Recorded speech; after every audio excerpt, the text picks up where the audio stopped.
Regulating act 1773 के बाद पास हुआ पिट्स इंडिया एक्ट 1784, जिसको ईस्ट इंडिया कंपनी एक्ट 1784 भी कहा जाता है। ये एक्ट ब्रिटिश पार्लियामेंट के द्वारा पास किया गया क्योंकि British parliament east India company पे ज़्यादा कंट्रोल करना चाहती थी। जब ये एक्ट पास हुआ तो उस समय प्राइम मिनिस्टर थे ब्रिटेन के विलियम पिट्स, जो यंगेस्ट प्राइम मिनिस्टर रहे, और इन्हीं के नाम पे इस एक्ट का नाम रखा गया। इस एक्ट के द्वारा कंपनी के पॉलिटिकल और कमर्शियल फंक्शन के बीच में डिस्टिंक्शन किया गया और एक बॉडी सेटअप करी गई जिसको कहा जाता है बोर्ड ऑफ कंट्रोल्स।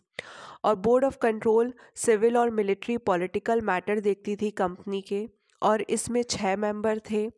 दूसरी बॉडी थी जिसका नाम था court of directors. Court of directors company के ट्रेड एंड कमर्शियल इश्यूज़ को डील करती थी।